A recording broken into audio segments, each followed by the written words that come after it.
Assalomu alaykum barcha YouTube kuzatuvchilari. Gulistonimizda 2-nasozida mana shu uy yangi remontdan ichkarilari polni chiqqan ko'chasi turibdi. Mana shu satish kerak. Srochno ekranlaringizda ko'rib turgan raqamlar, mana shu kishilarni promoya WhatsAppga murojaat qilasizlar. Bu uy polni lyuks remont qilingan. Videoni oxirigacha ko'ringizlar. Qanchalik remont qilinganini o'zlaringiz bahasini berasizlar. Narxiga men o'ylaymanki 100% arziydi. Ko'chada territoriyada mana bunday polni usti stejga qilingan bir joy mana nerlarim stejga endi podgotовка bo'lingan burchakka terilaman degan, lekin atak polnistda qor yerib ketsa, sizlarga esishda WhatsAppdan rasm tayyorlab uyda bir ko'rsating qo'y. Hamma uy mana shunday remontdan chiqqan.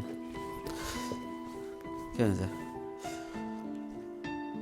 Bu uyda o'zi polni noldan ko'targan egasi, o'zim yashayman deb, bunday qanda hamma taraflama moshni remont qilingan, qo'ldan o'tar qilinmaganda, biznesmen emas. Mana shu uyni xullas sataman deydi. Bu bir xonasi, qolgan hamma xonalar shu remontdan chiqqan.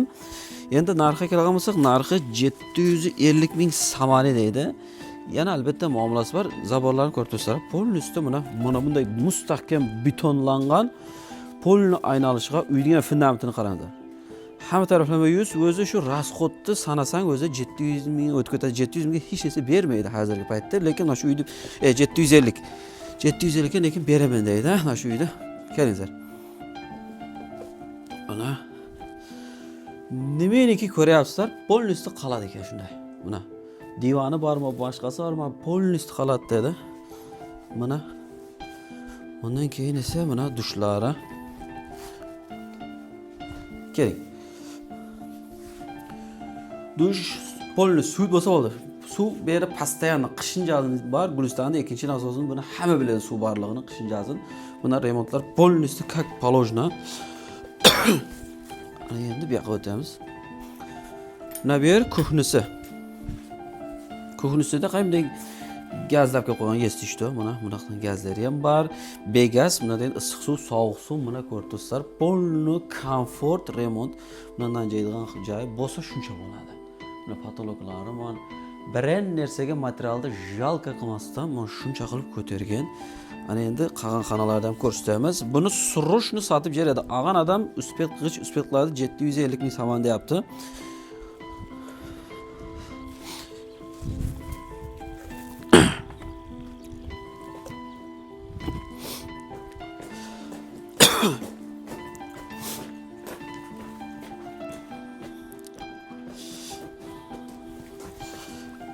Ana endi bunaqa kelamiz.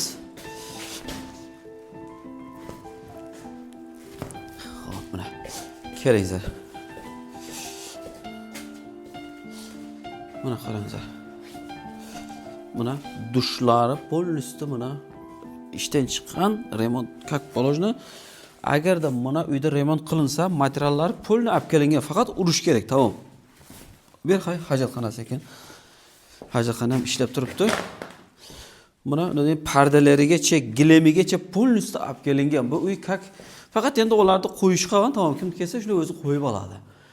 Ana kelinglar endi yana bunaqda. Ko'chalardan ham qarangizlar, mana svitlar qo'yilib, mana qanchalik remont bo'lganda. Buna bu tomondan usti ham polnisti, hamma joy tunikafon qilingan.